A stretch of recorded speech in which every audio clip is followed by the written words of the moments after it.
Amados, nós propusemos aqui aos irmãos, ainda no início do ano, talvez um pouquinho depois, que nós falaríamos aqui uma série de mensagens intituladas As Coisas Fundamentais e as Coisas Complexas a respeito do Evangelho. Vocês lembram disso? As coisas que são mais simples de se compreender, ainda que pelo fato de ser simples não quer dizer que por isso todos podem eventualmente, simplesmente compreender. Nós sabemos que o Espírito Santo, ele trabalha no coração, iluminando o coração e a alma para revelar a palavra de Deus. Quando não há essa revelação, as pessoas podem até constatar a verdade na Escritura, mas ela não se convence no seu interior da verdade. Mas nós falamos então aqui sobre as coisas que são mais simples do Evangelho, as coisas que são rudimentares e elementares. E então os irmãos lembram, salvo engano, foi na reunião da ceia do Senhor, do mês passado, nós começamos a epístola de Tiago. Os irmãos estão lembrados? A epístola de Tiago. Tomando Tiago como sendo uma epístola que vai gerar uma transição das coisas rudimentares para as coisas complexas. Pastor, por que as coisas rudimentares e as coisas complexas? Bem, as coisas rudimentares, logo nós vamos falar uma breve palavra sobre isso, diz respeito à obra de redenção que Jesus efetuou na cruz do Calvário. É aquilo que a Bíblia declara que Jesus realizou por nós no âmbito judicial. Ou seja, Jesus morreu na cruz do Calvário pelos nossos pecados. Eu pergunto, Jesus morreu porque ele era um pecador? Ele tinha culpa? Ele tinha dolo? Ora, se ele era um homem totalmente destituído do pecado, como pôde então ele morrer se o salário do pecado é a morte, ou se a morte é o salário do pecado? Ora, só foi possível que ele morresse porque ele tomou sobre si as nossas dores, os nossos pecados, as nossas transgressões. Então houve ali uma obra de substituição. Os nossos pecados foram colocados sobre ele, de sorte que as nossas culpas, que atraíam de Deus toda a penalidade, as consequências daqueles pecados, semelhantemente recaíram sobre Jesus. Aí eu digo, e pergunto aos irmãos, se Jesus levou os seus pecados todos, e por ele sofreu toda a penalidade, o que resta então a você? O que resta então a você? Você resta o quê? O perdão, e resta então a vida eterna. Então, afirmar que Jesus pagou o preço pelos nossos pecados é afirmar que ele adquiriu para nós a nossa salvação. A salvação nunca é adquirida por obras. Fica aí um desafio para vocês todos, para os pastores todos, teólogos todos, para os eruditos todos da Escritura. Em nenhum lugar da Bíblia você vai encontrar sequer um versículo que diga que a salvação é por obras. Sequer um versículo. Se você encontrar, não deixe de me procurar e falar, pastor, encontrei um versículo que diz que a salvação é por obras. Lógico, o livro de Tiago traz alguns textos um pouco tensos, né? Mas isso já foram explicados nas mensagens anteriores. Quem quiser poderá, inclusive, na internet, lá no nosso canal, nós temos não somente um site, irmãos, mas temos também um canal do Ministério Apostólico de Volta à Palavra no YouTube. Então você vai lá no YouTube, coloca lá, canal do Ministério Apostólico de Volta à Palavra, e lá você vai encontrar conferências, mensagens de televisão, daqui dos cultos, ou seja, centenas de mensagens para a nossa edificação. Mas veja então, afirmar isso, entender a salvação como um dom de Deus, isto faz parte das coisas elementares. Quantos aqui já entenderam que Jesus pagou a sua salvação e então se entende como uma pessoa salva em Jesus? Levanta a mão. Muito bem. Então agora, a complexidade é daqui para frente. Você está salvo em Jesus. Mas se encerra aqui o evangelho ou o evangelho continua? Então, é esse entendimento. Pastor, amém. Eu ouvi o evangelho, eu criei no evangelho, recebi o evangelho, fui salvo em Jesus Cristo, estou em Cristo. E agora, o que segue-se daqui para frente? Ou o que se segue a partir de então, uma vez que eu estou salvo em Jesus? E aí nós entramos nas coisas que são complexas. Isso porque nós vamos tocar em áreas aqui que ou você talvez nunca tenha ouvido falar, ou se ouviu, talvez vá de encontro aos conceitos de muitos cristãos hoje em dia. Amém? Só para nós podermos introduzir, eu quero que você abra a sua Bíblia, aí no Evangelho de João, no capítulo 5, rapidamente, e veja só esse texto. Quero introduzir essa mensagem buscando um texto lá das coisas rudimentares, para então nós procedermos com as coisas que são mais complexas. João capítulo 5, versículo 24. Olhe na sua Bíblia, por gentileza. Bote os seus olhos para a Escritura.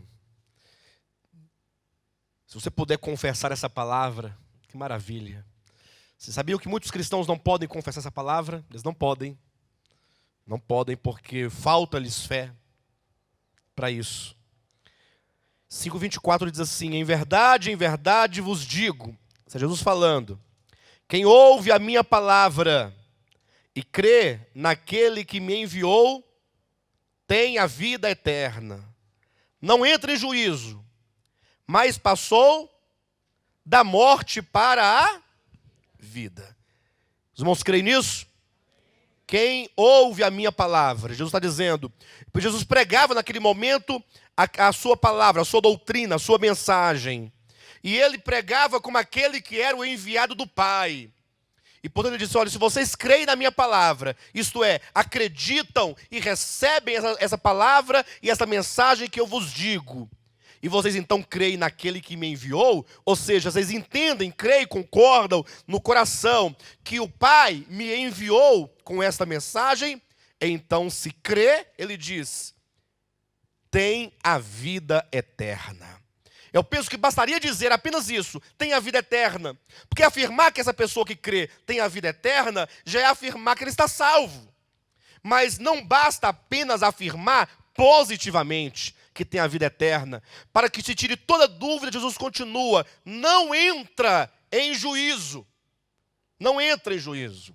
Ora, tem a vida eterna, se você crê no Evangelho, você tem a vida eterna e você não entra em juízo. Fala-se a mesma coisa num sentido positivo e no sentido negativo. Eu vou falar de pastor, mas como pode? Por que alguém que crê não entra em juízo, mas tem a vida eterna? Aí a Bíblia diz o seguinte, você passou da morte para a vida. Ou seja, antes de você crer, na morte você já estava. A morte já operava, não somente dentro de você, mas a morte eterna te aguardava. Lembram quando Jesus, ou melhor, lá em Gênesis capítulo 3, quando Deus disse para Adão, se comeres da árvore do conhecimento do bem e do mal, certamente morrerás. Lembram desse texto? Ou melhor, Gênesis capítulo 2, né? Capítulo 2, versículo 17. Mas os irmãos pensem que esse texto, se lido no seu sentido original, na língua hebraica, usando talvez um bom léxico, se lê exatamente assim. Se você comer da árvore do conhecimento do bem e do mal, quando diz certamente morrerás, se lê morrendo, morrerás. Esse certamente, a palavra para certamente lá no hebraico é morrendo. Ou seja, tão logo o homem comesse desse fruto, a morte já começaria a operar dentro dele, e morrendo, ele haveria então de sofrer finalmente a morte eterna. Então, antes de alguém crer no Senhor, ele já está condenado. Ele já está na morte. Ele já está perecendo e caminhando para a morte eterna. Então, quando é dito que essa pessoa que estava morrendo, que estava perecendo, ela creu no Senhor, ela passou da morte para a vida. Da morte nós já viemos.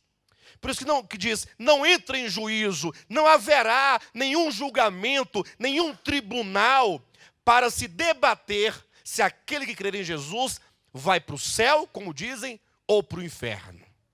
Não existe. É certo que nós vamos verificar nos nossos estudos que a Bíblia fala sobre o tribunal de Cristo. Talvez ainda hoje nós vamos falar sobre isso. Ou seja, todos nós, enquanto igreja, que cremos no Evangelho e fomos salvos em Jesus, nós vamos passar pelo tribunal de Cristo. Ou seja, todos seremos julgados, sim, mas nunca seremos julgados quanto à morte e à vida.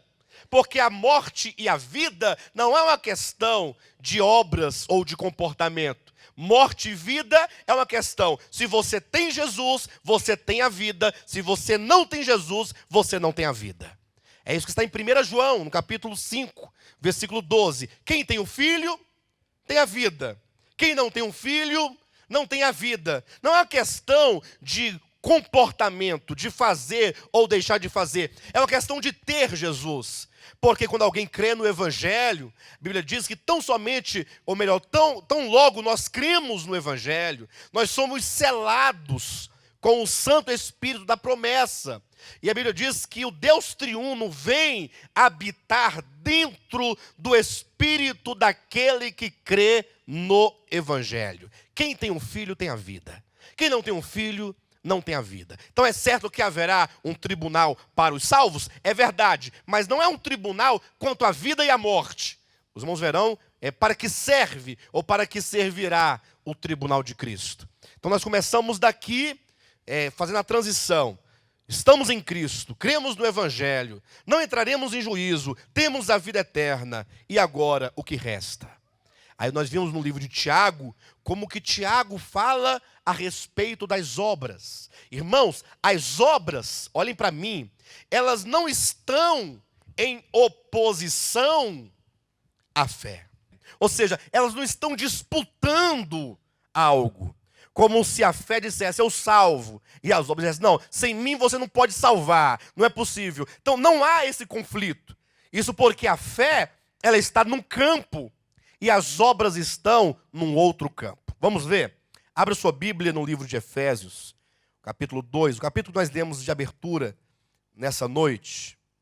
Capítulo 2 de Efésios. Capítulo 2, versículos 8, 9 e 10. Então vejam como que quando a Bíblia fala sobre a fé, e ela também fala sobre as obras ao mesmo tempo, você vê que não há crise alguma na Bíblia.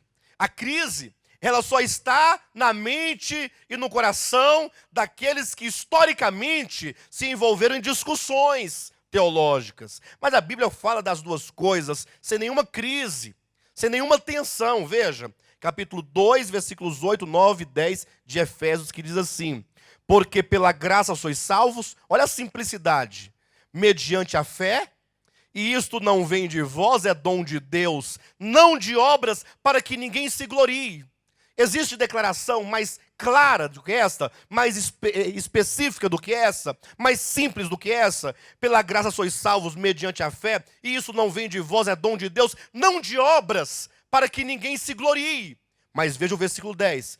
Pois somos feitura dele, criados em Cristo Jesus para boas obras, as quais Deus de antemão preparou para que andássemos nelas. E aqui começa todo um desvendamento a respeito das obras. Veja que é dito, quando diz, pela graça sois salvos, em nome de Jesus, presta atenção nisso aqui, situa essa experiência de salvação, que é pela fé e que não é por obras, quando nós estávamos onde? Quando nós estávamos, conforme diz o capítulo 2, versículo 1 em diante, estávamos mortos.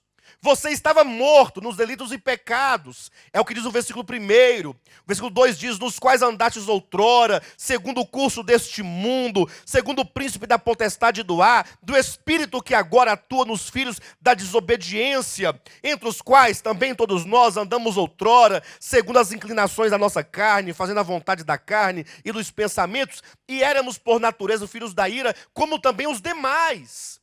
Ou seja, este foi o momento em que o Senhor nos salvou. Olha o versículo 4. Mas Deus, sendo rico em misericórdia, por causa do grande amor com que nos amou, e estando nós mortos em delitos e pecados, nos deu vida juntamente com Cristo.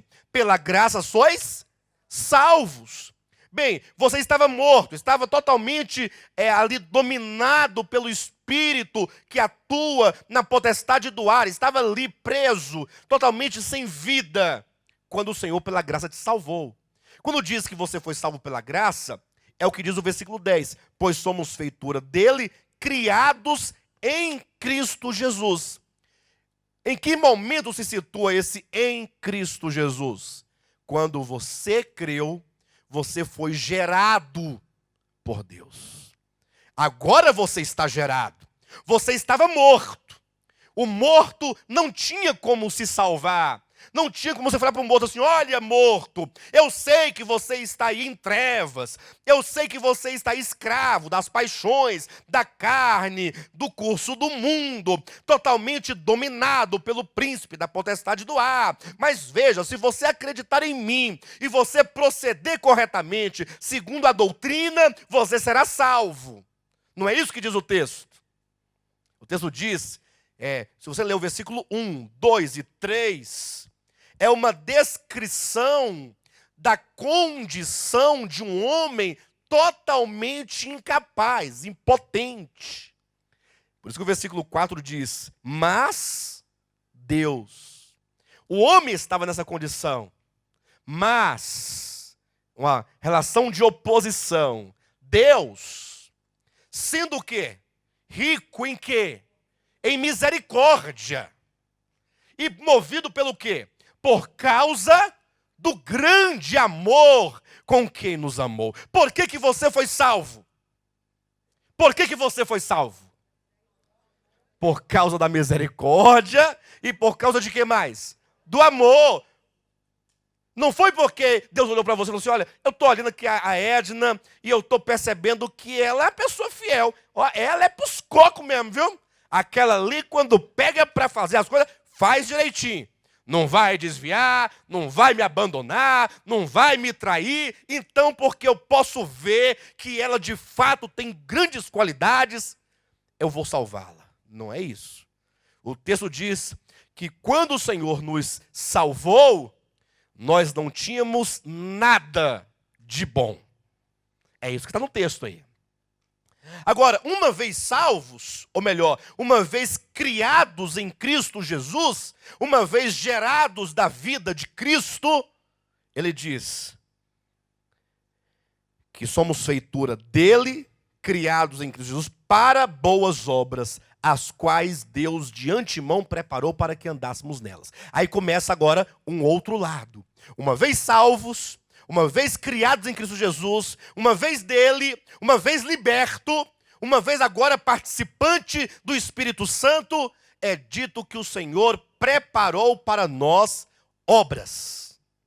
Agora veja que essas obras, quando surgem aqui no contexto da Bíblia, nos deixa muito claro que não é qualquer tipo de obra.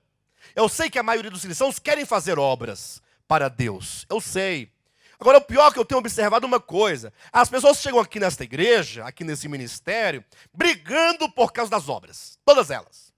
É que todos que estão aqui chegaram um dia, mas é porque e as obras? Porque e as obras? Aí a gente vai explicar que as obras que Deus quer são outras. E não somente são outras, mas elas têm um outro objetivo que não é a salvação.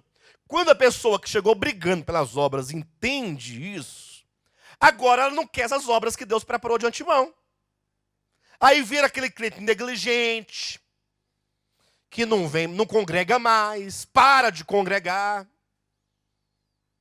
Aquele crente que vai, mas está lá no meio da multidão, mas não quer o compromisso.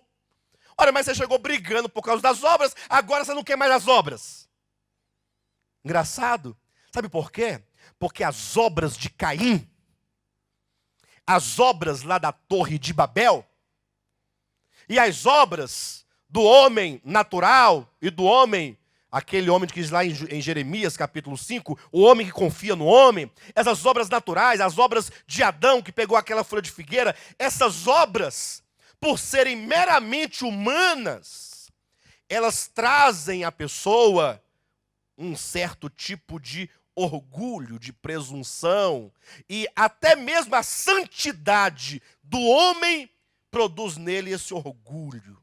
É por isso que a Bíblia chama as obras e também a compreensão, ou melhor, o falso entendimento de que a salvação é por obras, a Bíblia chama de fermento.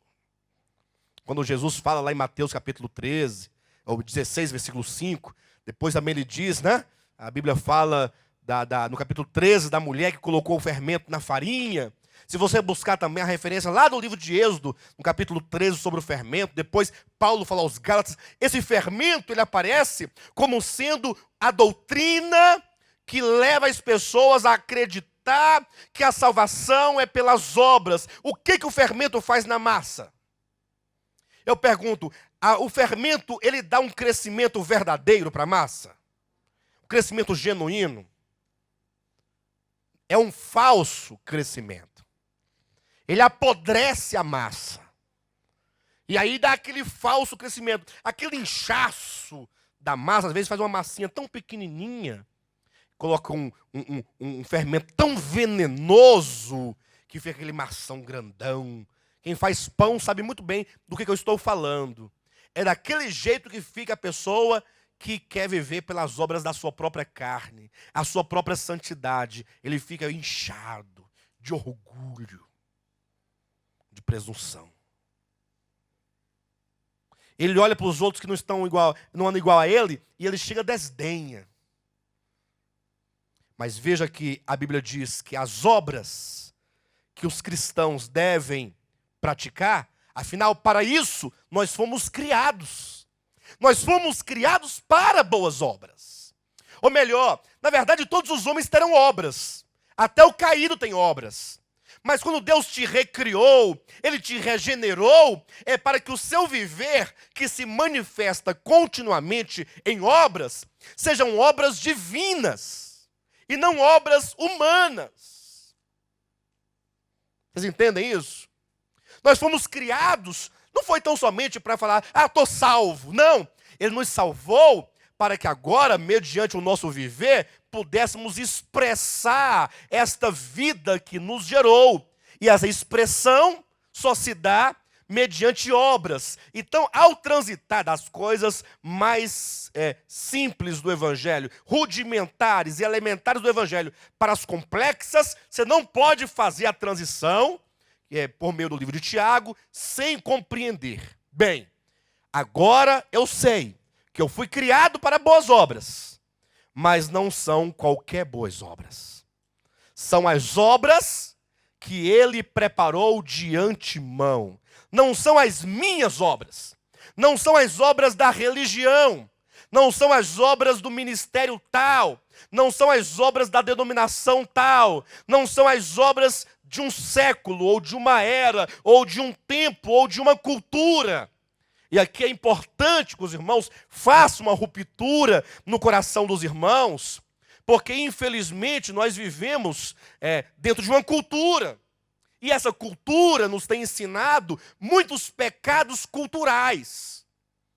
Pastor, o que é um pecado cultural? É um pecado que um dado povo, de um dado momento e de um dado lugar, disse que era pecado. Aí você olha outro povo, em outro lugar, em outro tempo, e lá eles sendo tão crentes e tão servos de Deus quanto os outros, eles não têm aquele pecado por pecado. Aí ficaria aquela questão, por que no tal lugar isso é pecado, no outro não é pecado? Afinal, é pecado ou não é pecado? Irmãos, pecado é somente aquilo que a Bíblia diz que é pecado. Amém? Pecado é somente aquilo que Deus diz que é pecado. Deus não é cultural. Deus não está preso numa cultura. Ele não está preso no tempo. Deus não tem moral. A moral está para os homens. Talvez alguém tenha se ofendido. Agora eu disse que Deus não tem moral. Talvez você não entenda o que significa a palavra moral. Talvez para você moral é a coisa mais sagrada que tem. Moral são os costumes de um povo. Num dado lugar, num dado tempo. Isso é moral. Tanto é que o que para você é moral, talvez em outro lugar seja imoral. Por exemplo, aqui, nós achamos que as mulheres têm que andar bem vestidas, né? Aqui no colo, né? Aqui em cima, no pescoço, colocar uma gravata. E, de fato, tem que ser assim mesmo, porque as pessoas estão de olho aí. Mas aí, de repente, alguém vai para uma outra cultura. Chegando lá, inclusive foi um missionário, uma época, passou uma reportagem de uma tribo lá na África, em que, chegando lá, ele ficou assustado com a situação. Porque lá, as mulheres andavam com um seio de fora. Um seio. De repente, ele viu mulheres com 2 seios de fora. Aí ele ficou mais escandalizado ainda. Ele não podia entender por que era aquilo. E ele, de uma outra cultura, aí ele foi compreender que naquele lugar, as mulheres, o seio é símbolo da fertilidade, da amamentação, da mãe. Essa coisa doce, essa coisa maravilhosa. De sorte que as prostitutas que não tinham o compromisso de filhos de amamentar, elas é que cobriam os seios. Vocês entendem? Então, o que no lugar é imoral, no outro não é imoral. É uma questão de cultura. Deus não é cultural, Deus não é moral, Deus é eterno. Entenda isso. E quando a Bíblia falar de pecado, será pecado aqui na China, no Paraguai, na França, em qualquer lugar do mundo, em qualquer tempo. Entenda isso. Porque o que é pecado, pecado, pecado, segundo a palavra, hoje, daqui a 100, 200, 500, 1000 anos, continuará a ser pecado. Porque pecado é ferir a santidade de Deus. Pecado é você ferir a justiça de Deus. De maneira que agora, quando você olha para um tanto de segmento, tudo é crente, tudo é evangélico, tudo é chamado protestante de maneira geral, genérica, mas cada um tem o seu pensamento a respeito das obras. Tem igreja que diz o seguinte: se você não usar um véu sobre a cabeça, você não está salvo. O outro fala: não, para de besteira, negócio de usar pano na cabeça, você está enganado. Na verdade, você não pode comer toicinho. Quem come toicinho vai para o inferno. Aí o outro fala assim: para de besteira, negócio de toicinho. Pode comer toicinho à vontade. O que você não pode fazer é deixar de lavar os pés dos irmãos na hora da ceia. Aí cada um traz uma panela de casa cheia d'água. Aí o irmão tira a sandália, nesse dia ele cortou a unha, aí ele tira a meia, nesse dia ele escolheu a meia direitinho para não passar vergonha. Aí o irmão pega aquela água, eu já vi muito isso. Aí ele não lava o pé, ele não pega, não. Ele pega assim com reservas, porque pegar no pé do outro não é fácil. Não é fácil. Mas a doutrina diz que isso é humildade. Aí a pessoa pega a água e joga. E aí pega a toalha bem assim. Pronto, lavei, sou humilde. Cumpri a palavra. Gente, em nome de Jesus. Em nome de Jesus, não faça isso não. E aí cada grupo tem a sua ideia do que é a verdade. Cada grupo tem a sua ideia do que são as obras. Aí tem um que guarda o sábado. Aí ele fica o dia todinho sem fazer nada no sábado. E ele acha que ele está agradando a Deus. Ele acha que a vontade de Deus é que ninguém trabalhe no sábado. Vá todo mundo para a igreja dia de sábado. Seria bom se isso acontecesse de fato. Mas Deus não quer que você dê a Ele o sábado. Deus quer que você dê a sua vida. E todo o seu tempo.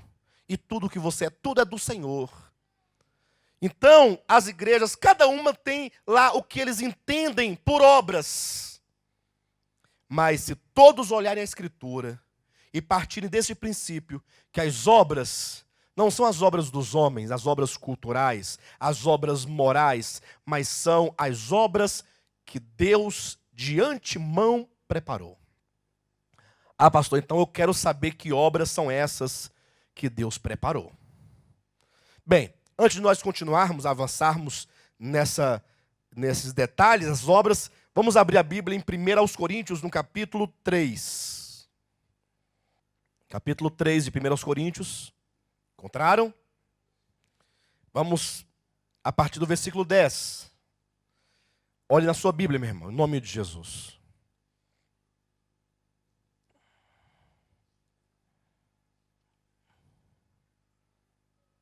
Todos acharam? Vamos ler com paciência. Olhe, versículo 10. Segundo a graça de Deus que me foi dada, são palavras do apóstolo Paulo, lancei o fundamento como prudente construtor, e outro edifica sobre ele. Porém, cada um veja como edifica. E aqui nós temos dois pontos importantes a considerar. O primeiro, o fundamento. O fundamento foi lançado pelo apóstolo. Agora, sobre esse fundamento, há de se ter uma construção, uma edificação. Amém? Você consegue perceber que há duas coisas distintas?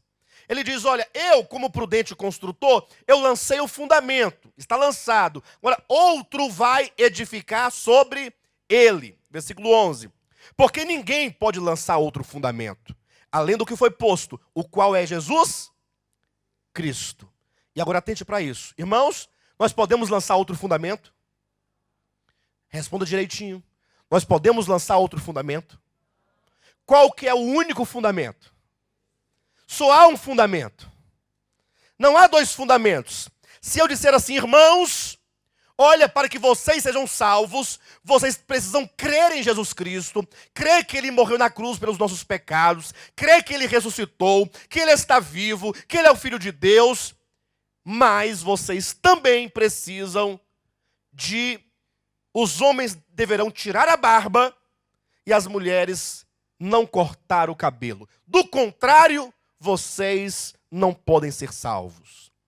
Eu estarei correto? Eu acabei de fazer o que aqui? Eu lancei um outro fundamento. O único fundamento que existe é Jesus Cristo. Diga para o seu irmão ao seu lado, ninguém pode lançar outro fundamento, o qual é Cristo Jesus. Isso aqui é basicamente o que está em Atos capítulo 4, versículo 12, quando Pedro disse, e não há outro nome pelo qual importa que sejamos salvos, nem no céu, nem na terra, nem debaixo da terra. Salvação só há no nome de Jesus, na obra de Jesus. Não há outro fundamento. Pode ser aquilo que você acha que é mais santo, mais sagrado, mais belo, mais bonito, mais convincente, mais qualquer coisa. Não pode. O único fundamento é Cristo. Agora, é lógico que alguém fala assim, pastor, então, você quer dizer então que agora se Cristo é o fundamento, não tem mais nada, é só crer, então eu posso fazer qualquer coisa? Olha, veja a advertência no final do versículo 10. Porém, cada um veja. Observe, preste atenção, como você edifica. Nós não podemos lançar outro fundamento, mas lembre-se, há uma edificação. Há uma edificação. Essa edificação, ela acontece na medida em que você vive a vida cristã. Nós costumamos dizer o seguinte, que nós não estamos aqui, para dizer que este aqui é o lugar. Não, este não é o lugar. Isso aqui é apenas um lugar. Você tem a total liberdade de congregar onde você quiser congregar. Não há problema algum nisso. Agora, a grande questão é, veja lá. Pense bem como você vai edificar. Isso porque em cada lugar, em cada ministério, você será orientado de uma maneira. E mesmo se você não concordar com aquela maneira, você vai ser um estorvo lá dentro. E a igreja toda vai ser um estorvo para você. Não haverá uma reunião em que você não saia de lá dizendo as coisas erradas, que você julga ser errado. Então, viver a vida cristã é uma questão de responsabilidade pessoal. Cada um veja como edifica. Você não vai lançar outro fundamento, mas como você vai viver agora que você está sobre o fundamento? Sabe por que nós somos salvos? Porque nós estamos sobre o fundamento. Fora do fundamento não há salvação, mas no fundamento está a salvação. Não existe, portanto, outro fundamento, é somente Cristo. Agora veja o versículo 12. O apóstolo Paulo, então, começa aqui metaforicamente a falar sobre duas possibilidades de se edificar. Ele diz: contudo, se o que alguém edifica sobre o fundamento, observa que aqui tudo agora se restringe a sobre o fundamento. Não é fora do fundamento. Nós não vamos discutir o que está fora do fundamento. Queremos discutir apenas o que está sobre o fundamento. Se o que alguém edifica sobre o fundamento é ouro, prata, pedras preciosas, madeira, feno, palha. Veja que o apóstolo coloca dois tipos de materiais. Materiais preciosos e, portanto, materiais não perecíveis. E, de outro lado, materiais de pouco valor e, portanto, materiais perecíveis. De um lado, ouro, prata e pedras preciosas. Do outro lado, madeira, feno e palha. E eu perguntei aqui na semana passada, se nós dividíssemos aqui essa igreja, os irmãos, em dois lados, meu lado esquerdo, direito, e aqui o meu lado esquerdo. Eu disse assim: irmãos, nós agora vamos fazer uma grande obra, vamos construir o nosso local de reuniões, e eu quero que vocês aqui, todos vocês, daqui para cá, tragam materiais para edificar nosso local, viu, pessoal? E o que vocês vão trazer? Vocês vão trazer, vou mudar hoje para não ficar chato. Vocês vão trazer ouro. Mais ouro. Que mais? Prata. Que mais? Pedras preciosas. Como? Se reúnem.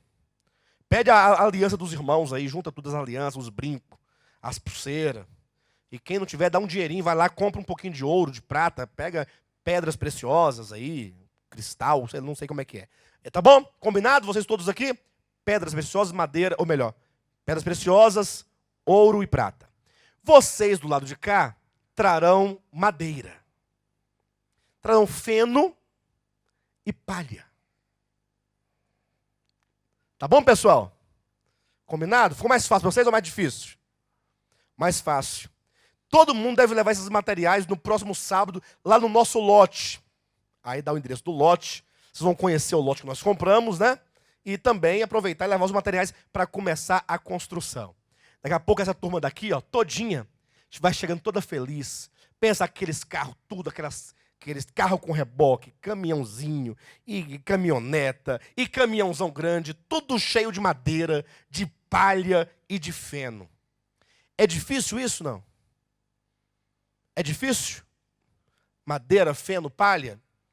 Basta ir lá para a feira, lá amanhã, no domingo que vem, aí você encosta lá numa barraquinha que vende milho assado, tudo que é milho que ele descansar, você vai guardando as paias, tudinho, Não paga nada. Na verdade, ele vai achar bom se você levar aquele lixo dali. Leva essa porcaria daqui, leva esse lixo daqui. E aí você com tanta palha, com madeira, com feno. Agora, e esse daqui? Como é que vai ser? Vai ser fácil? Vai ser um pouco difícil. O pouco que arrecadar pode ser comparado em valor ao deles? E pode ser comparado em quantidade ao deles? Irmãos, a Bíblia nos coloca nesse texto claramente há dois tipos de obras. Pense nisso. Eu sei que você está entusiasmado para fazer obras, mas não basta você fazê-las. Você precisa preocupar-se com a natureza dessas obras.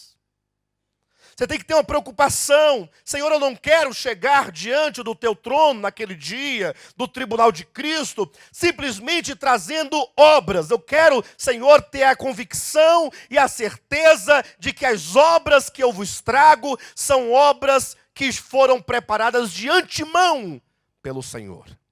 Irmãos, as obras de madeira, feno e palha, que estão aqui em contraste com as obras de ouro, prata e pedras preciosas, estão claramente aqui ao longo de toda a Escritura. Vocês lembram quando Adão e Eva comeram do fruto da árvore do conhecimento? Está lá em Gênesis capítulo 3, versículo 7. Está dito lá que, tendo eles comido, abriu-lhe os olhos e, vendo que estavam nus, qual foi a primeira atitude? Fizeram vestes de folhas de figueira para se cobrirem. Vestes de folhas de figueira. Essa é uma veste, que é uma veste que procura, né, agradar a Deus ou esconder a sua verdadeira condição diante de Deus. As obras que os homens praticam de si mesmo, da sua própria convicção, com a sua própria força, própria capacidade, aquilo que o homem faz de si mesmo para Deus, está ali representado por uma veste de folha de figueira. Aqui, ilustrada por madeira, feno e palha. Aquilo que procede do homem é sem valor. Pode ser abundante, mas é sem valor. Irmãos, eu estou no Evangelho há muitos anos. Eu nasci no Evangelho. Está ali o irmão Dimas, né? Edmar. Que quando eu congregava ainda criança, ele já era jovem na época. Tá vendo? Eu era criança, você já era jovem, né? Mas ele acompanhou, nós tivemos muito tempo juntos, lá na igreja missionária evangélica Galileia. Lembra? Lá no setor Pé Norte.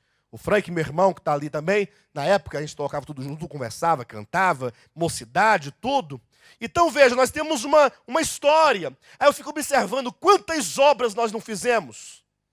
Obras e obras e obras de todo tipo, tantas coisas. Agora, quanto essas obras valeram na minha vida, modificou minha alma, né? Me quebrantou, me transformou, me santificou. Querem ver algo? Só uma perguntinha para os irmãos rapidamente. Quantos aqui já se santificaram alguma vez? Não é possível que só tem uma pessoa aqui. Se santificaram, irmãos? Não. Naquele sentido, nós temos que nos santificar. Quem se santificou aqui? Pode levantar as mãos, eu sei que todo mundo se santificou. Aí você ficava todo, né? Consagração.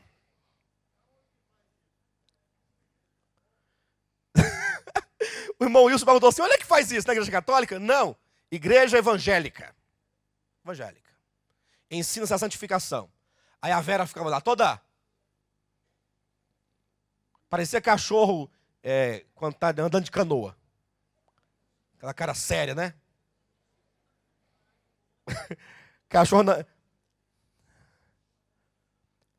Agora eu pergunto, essa santificação que você fez, presta atenção, ela mudou a sua vida? Olha bem, ela mudou para sempre a sua vida? Ou houve sim uma mudança comportamental por um curto período de tempo? Estou perguntando para os irmãos. Houve uma mudança? Houve. Você deixou de falar palavrão? Deixou. Deixou de beber isso? Deixou. De assistir aquilo? Deixou. De vestir aquilo? Deixou. De comer aquilo? Deixou. De ir naquilo? Deixou. E de pegar aquilo? Deixou. Não, aquilo. Ah, gente, vocês estão bem, né? Você tem que santificar a mente. Vocês deixaram de fazer? Deixou. Por quanto tempo? Por quanto tempo durou a sua capacidade humana? Lembra?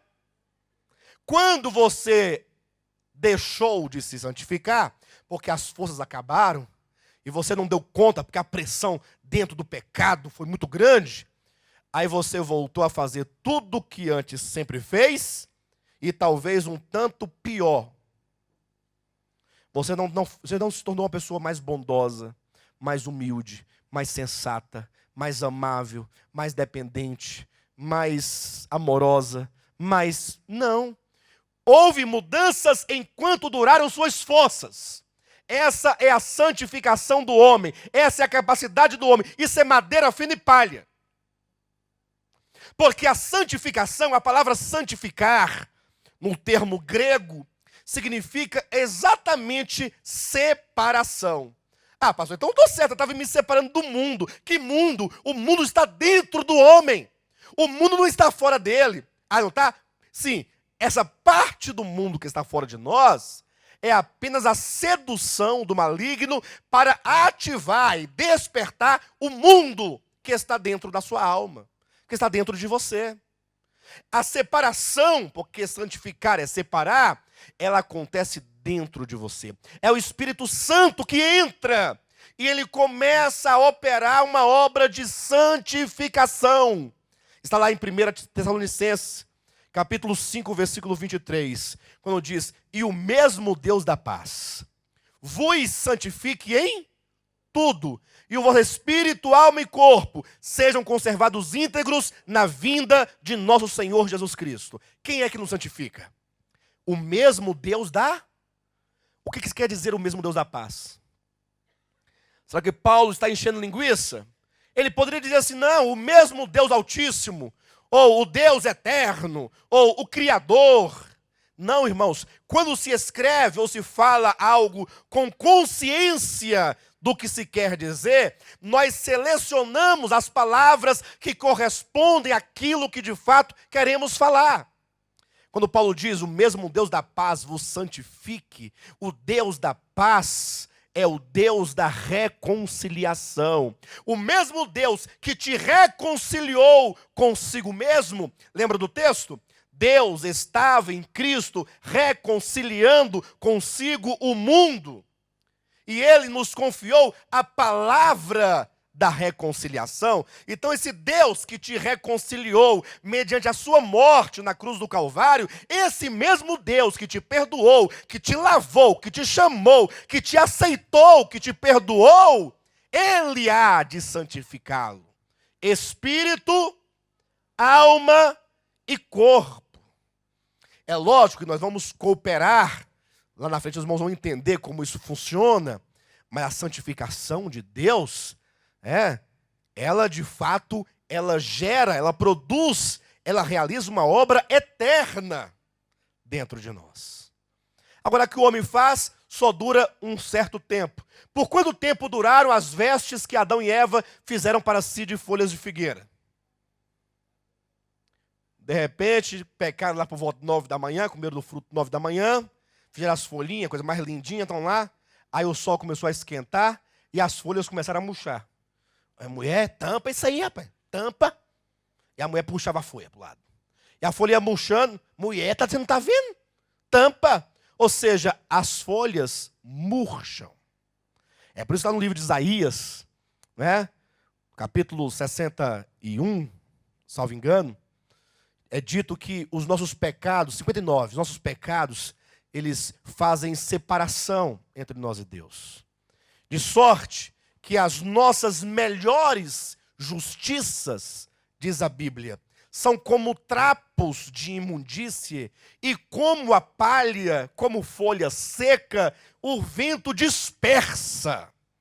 Ou seja, aquilo que você produz é de nenhum valor. Por quê? Porque se baseia no seu egoísmo, se baseia na sua esperteza, porque a pessoa que faz uma boa obra para ser salvo ou para agradar a Deus, ela tem que pensar: vem cá, eu estou fazendo essa boa obra para quê? É para que, fazendo assim, eu vou ganhar isso de Deus? Ou é porque, de fato, fazendo assim, eu faço porque eu amo o meu próximo? Eu faço porque, de fato, eu amo o Senhor? O que te leva a produzir essas obras? Você tem que pensar isso. Tem muitas pessoas querendo fazer boas obras, mas o que as motiva? Eu vejo pessoas aí fazendo sopão para levar para os mendigos lá debaixo da ponte, tal lugar. Faz aquele sopão, muita sopa, verdura que ele pediu, que ele pegou lá na feira. E aí fez aquele sopão e levou lá. Eu pergunto: por que você está levando esse sopão? Me responda. Alguém já levou sopão aqui? Muito bem. Por que vocês levavam sopão? Qual era a motivação? É um desafio. Pastor, que tal nós levarmos sopões? Tudo bem, eu acho que nós deveríamos sim fazer esse tipo de obra assistencial, sim. Inclusive no ministério de Cristo e dos apóstolos, incluía-se a questão social. Sim, sempre houve. O próprio Paulo disse, Pedro disse a Paulo que ele não se esquecesse dos pobres. Mas eu estou te perguntando outra coisa. Estou perguntando o que motiva a pessoa a levar um sopão ao outro. O que motiva? Ah, pastor, é o amor. o meu amor pelos pobres é profundo. E, portanto, eu vou levar esse sopão para eles lá. Mas esse amor, ele só se manifesta em vez em quando, porque você come todo dia, não é? Não tem que tomar café da manhã todo dia, almoçar todo dia, jantar todo dia, tomar banho todo dia, vestir-se todo dia. Só que o mendigo lá, você só vai em vez em quando. E você leva um sopão que você mesmo não come na sua casa, aquele sopão. Que amor é esse? Que amor é esse? Não, eu amo tanto que eu vou lá em vez em quando. A cada mês em mês eu levo uma sopa para ele e depois a minha consciência está tranquila. O amor faz com que você tire uma sua capa, a sua blusa de frio. Pastor Renato, vem cá. Vem cá. Está aqui, ó. O senhor tem uma blusa muito bonita aí. Vocês estão vendo, irmãos, aqui? De couro. Pois você pode doar, se você quiser. Amém? Pode sentar, pastor. Ele pode doar ou não pode doar? Tem algum irmão aqui que está com frio, sem roupa de frio? O pastor tem uma... Irmão, está aqui, ó. Não, mas pastor, não é porque eu só tenho essa. Não, você tem essa não. Você tem dinheiro para comprar outra, se quiser. E outra, se quiser. E outra. 4, 5, 6. É vermelha, amarela, verde, toda cor. Aí você tira algo seu. Seu. E você dá. O amor é assim. Agora, quando eu dou aquela roupa xadrez que está lá há tantos anos, na verdade você não está dando porque ama, você está arrumando alguém para tirar o entulho da sua casa. Tem que dar um jeito de... É muito entulho, muito lixo, e alguém tem que levar isso aqui na minha casa. Não, então eu vou dar para os pobres, miseráveis. Eu falei do pastor Renato, mas não é ele. Todos nós, é apenas um exemplo, pastor, viu? O pastor está vermelhinho. O pastor está bem vermelhinho. Então, o que nos motiva? Está lá, os espíritas dizem que fazem muitas obras boas, né? Eu não vejo essas obras boas deles, não. Não vejo.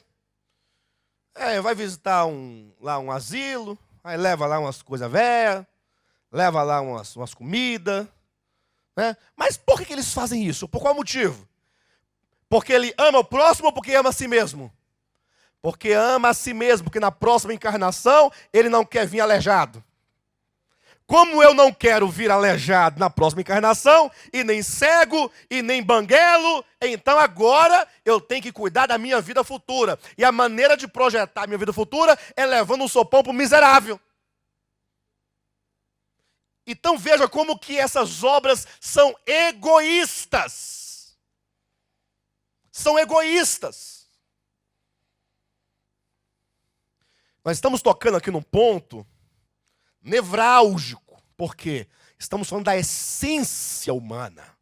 E nós não gostamos de falar de essência humana, nós gostamos mesmo de reteté, né? Falar em línguas, correr, pular, porque assim a gente não pensa no que está acontecendo com nossos corações. Não dá tempo de pensar, futebol não dá tempo de pensar, novela não te deixa pensar. Aí quando começa a falar, o culto vai ficando enfadonho. Dá uma sede, um calor. Mas saiba, um dia todos nós vamos comparecer diante do Senhor. E então ele vai perguntar para nós o que é que nós fizemos. Talvez até que cheguemos lá com caminhão e caminhão cheio de quê? De madeira, de feno e palha. Mas nós temos a oportunidade de entender que as obras que Deus quer de cada um de nós são obras de ouro, de prata. Pastor, e que obras são essas? São obras que só Deus pode produzir. No desenvolvimento dessa mensagem, nós vamos mostrar que a Bíblia chama obras de Jesus Cristo. Vamos procurar na Bíblia que obras são essas. Obras do Espírito. Vamos procurar na Bíblia que obras são essas. Atos de justiça. Que atos de justiça são esses? Na Escritura. O que ela diz que é? Quando nós começarmos a falar, você vai perceber uma coisa. Pastor, mas eu começo a descobrir o seguinte, que para mim não tem jeito para mim. Porque eu não sou isso aí. Não adianta. Eu não sou isso aí. Eu não amo o próximo. Não amo. Eu não amo. Quem aqui ama o próximo? Ama. Diz eu amo.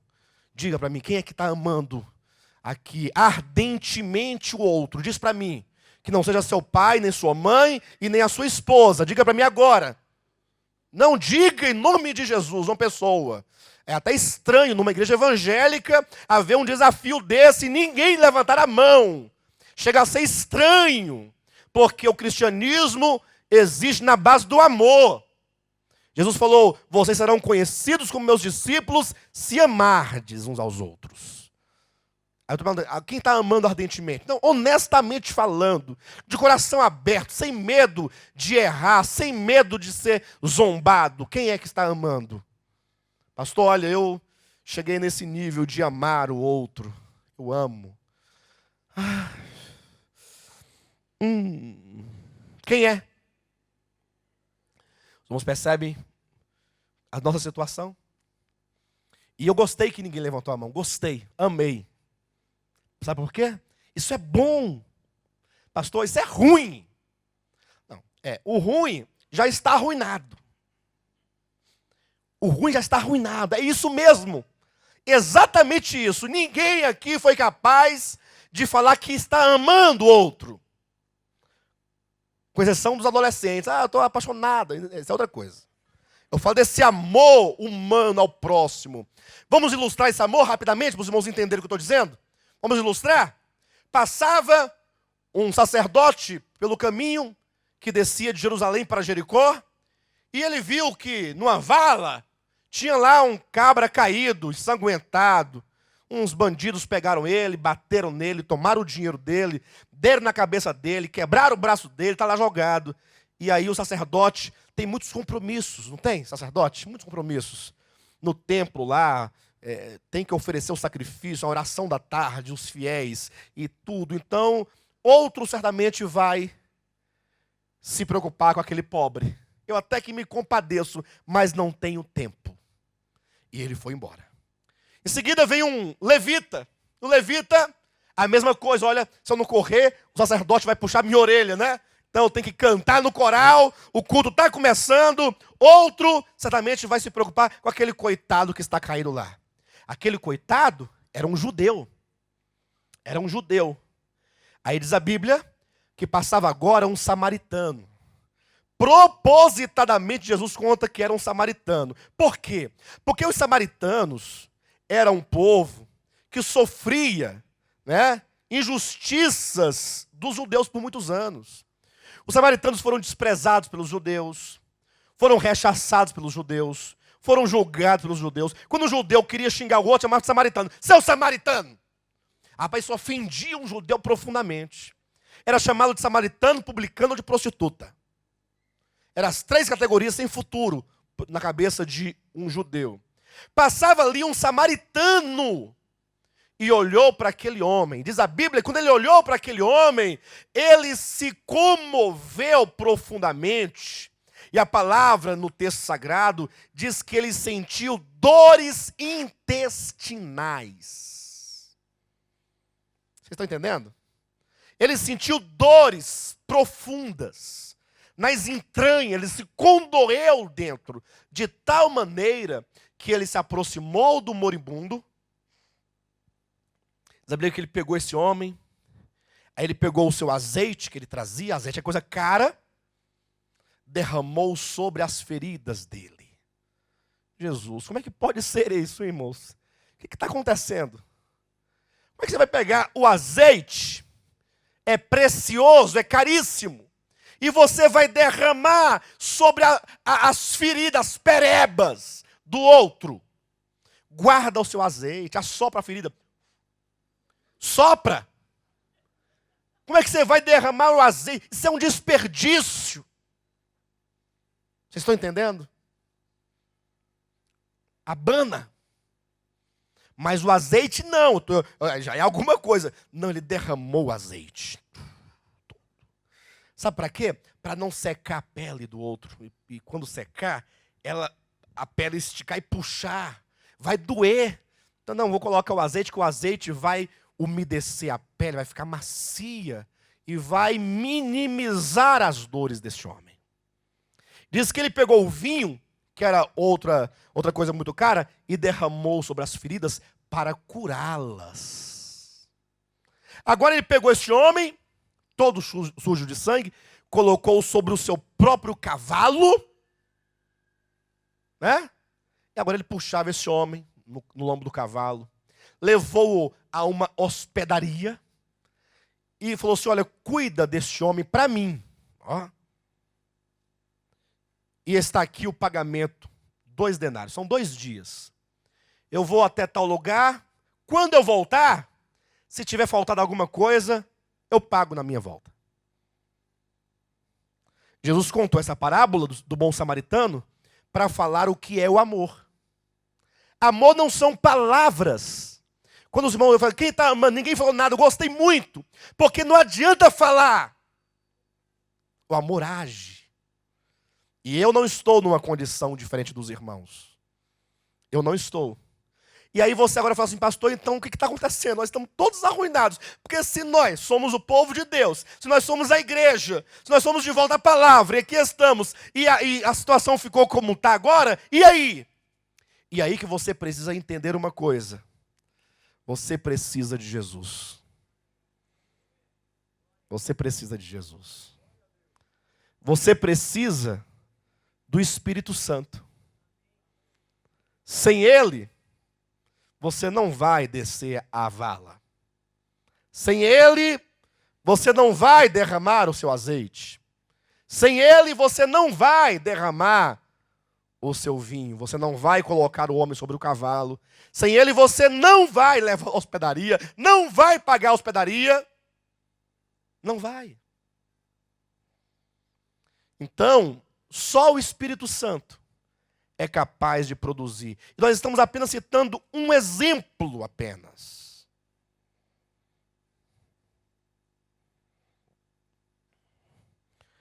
Quando Jesus falou o seguinte, olha, amai os vossos inimigos.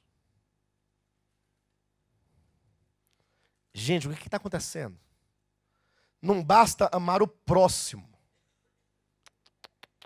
Jesus falou assim, se você ama aquele que te ama, palavras de Jesus, você não fez grandes coisas. Os gentios fazem isso muito bem. Você precisa amar o seu inimigo, abençoá-lo e orar por ele. Você dá conta? Dá conta? Você vai precisar do poder do Espírito Santo. Você vai precisar do poder do Espírito Santo.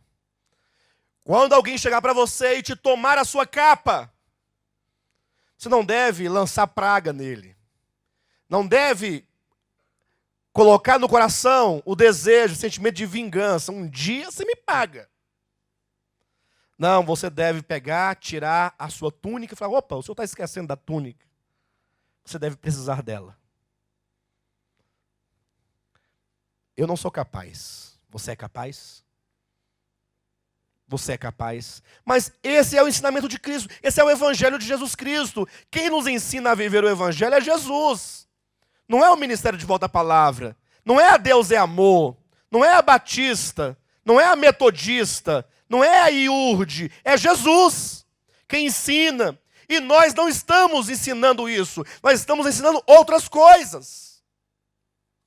E nós estamos todos orgulhosos de que estamos indo para o céu, negando o Evangelho de Jesus. Rapidamente, 1 Coríntios capítulo 3, versículo 12. Contudo, se o que alguém edifica sobre o fundamento é ouro, prata, pedras preciosas, madeira, feno, palha, atenção, manifesta se tornará a obra de cada um, pois o dia a demonstrará, porque está sendo revelada pelo fogo, e qual seja a obra de cada um, o próprio fogo o provará. Ou seja, naquele dia, que é o dia do tribunal de Cristo, todas as nossas obras vão ser apresentadas, todas as obras vão passar pelo fogo. Então nós não devemos nos enganar achando que está tudo bem. Não, tudo que você fala, tudo que você faz. Eu sempre digo que esse dia será um dia maravilhoso. Porque se existe um tempo de contradição, é esse nosso. porque você olha para mim, você não sabe se eu estou falando a verdade. E eu olho para você e eu não sei se você fala a verdade.